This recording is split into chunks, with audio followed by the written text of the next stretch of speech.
मित्रांनो नमस्कार. माझं नाव अतुल ठाकूर. तुम्ही बघत आहात लाईव्ह कॅटलिस्ट आमचा हा यूट्यूब चॅनल.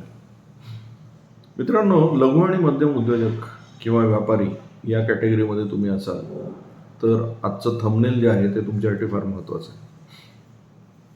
एका प्रोग्रामला लीड करत असताना एका पार्टिसिपंटने सांगितलं की माझ्याकडे वेळच नसतो आणि वेळ नसल्यामुळे मला या सगळ्या सिस्टीम्स, नवीन लोकांच्या डेव्हलपमेंट, त्यांच्याकडे पर्सनल ट्रेनिंगसाठी महत्त्व देणं वगैरे यासाठी वेळ मिळत नाही. मी काय करू? माझ्याकडे सगळे मिळून 24 तासच आहेत. त्याला सहज विचारलं की तू नेमकं काय काय करतो दिवसभरामध्ये? तर त्यांनी जे जे काही कामं सांगितले त्याच्यामध्ये मला एक गोष्ट लक्षात आली की त्याचं सगळ्याचं सेंट्रल थीम होतं की शक्य तेवढे पैसे वाचवले पाहिजे. मग ऑफकोर्स त्याला प्रश्न विचारला की तुला पैसे वाचवणं महत्त्वाचं का वाटतं? तो म्हणाला, सर हा प्रश्न तुम्हाला का पडला? एका उद्योजकांनी पैसा सेव्ह केलाच पाहिजे. लहानपणापासून आम्हाला शिकवलेलं आहे की मनी सेव्हड इज मनी गेन्ड और मनी अर्न. म्हटलं तत्वतः बरोबर आहे, पण ते उद्योजकाला नाही सांगितलेलं, ते पर्सनली सांगितलेलं. एका उद्योजकासाठी time is more important than money. किंबहुना तुम्ही जर तुमचा वेळ पैसे वाचवण्याकरता खर्च करत असाल तर तुम्ही उद्योजक नाहीच आहात. Your business is in trouble. कारण तुमच्यासारखा महत्त्वाचा व्यक्ती पैसे वाचवण्यासाठी काम करतोय. तुम्ही टाइम वाचवण्यासाठी काम केलं पाहिजे. तो म्हणाला, मला समजलं नाही की तुम्ही काय म्हणताय, वेळ वाचवायला पाहिजे म्हणजे काय? How to generate time? म्हणलं yes, now this is a question. म्हटलं तुझ्यासारखा, तुझ्या बुद्धिमत्तेचा माणूस ज्यांनी व्यवसाय निर्माण केला त्याचा वेळ हा कुठे खर्च झाला पाहिजे?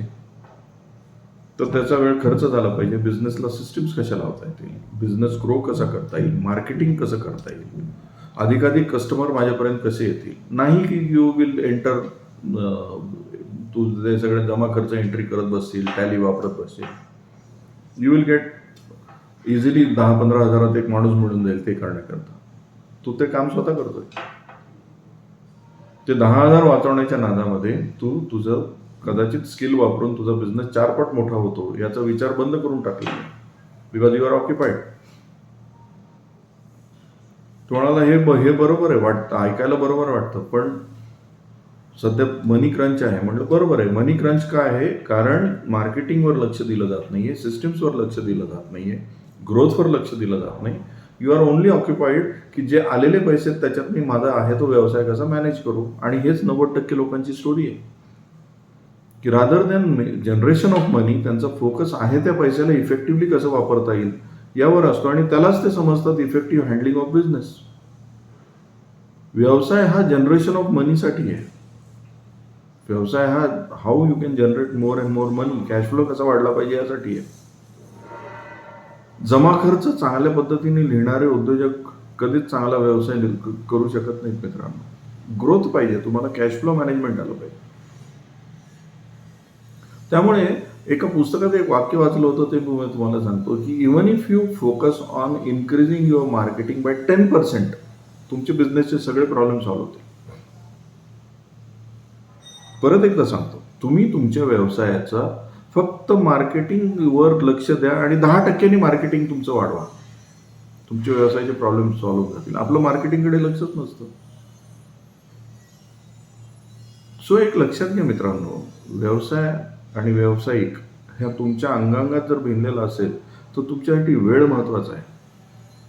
पैसा आउटकम आहे, तो येत राहणार आहे. त्याला मॅनेज करत बसू नका, त्याला वाचवत बसू नका. त्याला वाचवणं म्हणजे तुमच्या बिझनेसमध्ये अबंडन्स ऑफ मनी जनरेट होत नाही याचं लक्षण आहे. जनरेट मनी, पण तो कसा जनरेट करायचा याच्यासाठी तुमच्या वेळेचा सुयोग्य वापर करा. You should focus on saving your time. जास्तीत जास्त वेळ वाचवा, जास्तीत जास्त क्रिएटिव्ह व्हा, तरच तुमचा बिझनेस ग्रो होईल मित्रांनो. काल काही पुस्तकातले वाक्य हे मला हिट झाले म्हणून मी तुम्हाला तुमच्यापर्यंत पोचवावं आणि ते मागे पार्टिसिपंटशी बोलत असताना या रेफरन्स त्याचे लागले म्हणून आजचा हा व्हिडिओ मित्रांनो. थोडेसे व्हिडिओ सध्या कमी झालेले आहेत, पण एक काही दिवसामध्ये आमचे व्हिडिओज परत पहिल्यासारखे 4 ते 5 व्हिडिओज पर डे तुमच्यासाठी येतील. व्हिडिओ कमी झाल्याबद्दल तुमची माफी मागतो आणि परत एकदा सांगू इच्छितो की 4 ते 5 दिवसामध्ये व्हिडिओ सुरळीत होतील. हा व्हिडिओ तुम्हाला आवडला असेल तर लाईक करा, शेअर करा, सबस्क्राईब करायला विसरू नका. आणि तुमच्या मित्रमंडळींना हे व्हिडिओज पाठवायला विसरू नका.